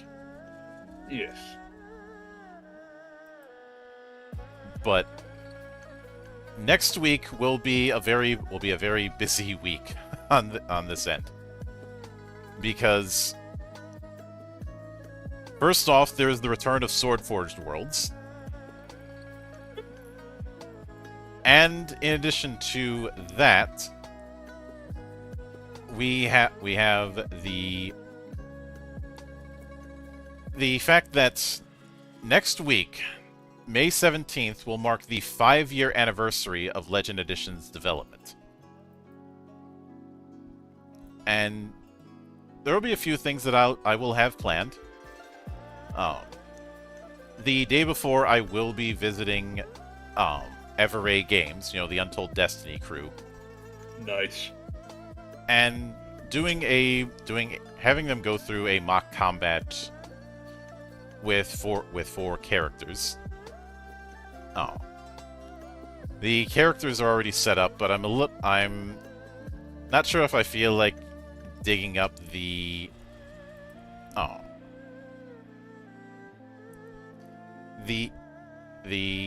doing the full conversion onto Roll20 and just using Need a hand? I might need to take you up on that. I was about to say, need a hand? I've actually been working on kind of perfecting how to, flow with combat and everything. Yeah. But as far as the four characters we have, we have Horatio, a mage who's a combo of white mage, medic, and sniper. Interesting. Ixia, who is a mix of warrior with chocobo knight, dragoon, and summoner. Interesting. Which also means the return of Chocobo DFA. Oh, God.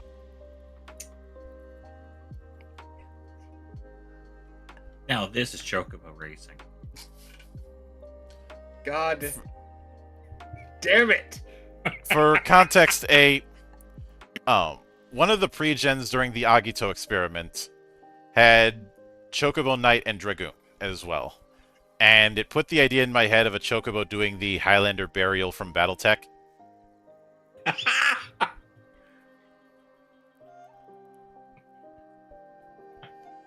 That's really great. No, just imagine a Chocobo whose style isn't about flying, but about jumping good. So the enemy's just walking along, and then they are suddenly wondering why it got dark all of a sudden, as a Chocobo is landing feet first on them. Just a Chocobo dive kicking from the heavens. Dude, a Chocobo rider kicking from the heavens sounds awesome. Mm-hmm. The third one was Warrior, along with Sentinel, Paladin, and White Mage. Ah, the standard take. Love it. Yep. And the fourth is a mage that took Black Mage, Ravager, and Engineer. Okay, interesting. And because of the request that was made, all of the spells that Black Mage uses are fire spells.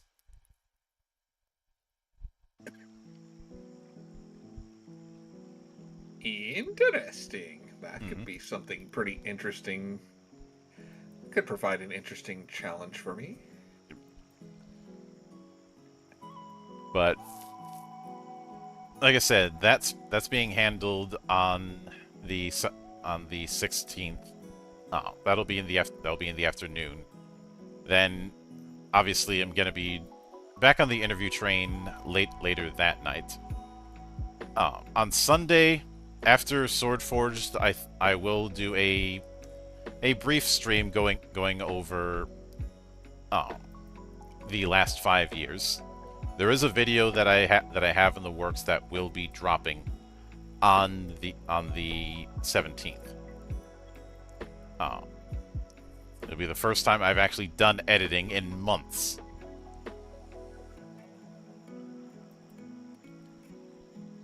I can't stand editing. I tried editing some of my own stuff before, and it just drove me insane.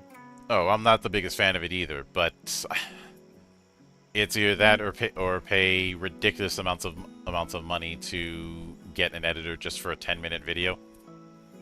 Yeah. Especially given the rates of editors, and while I've used Animane for certain editing projects, using him for all my video work would be unfeasible.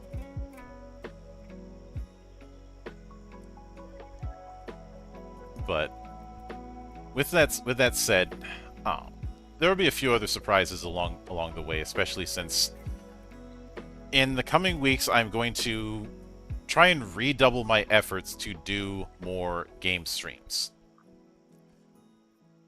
I'm not going to be putting it on the weekly schedule. It's going to be a bit more guerrilla, but it is something that's going to happen. So do keep an eye out for that. But until then, on behalf of the good brothers present and not present, my name is Mildra. I am your gaming monk. Stay fucking frosty, everybody. See you on the trail, folks. Catch y'all later. I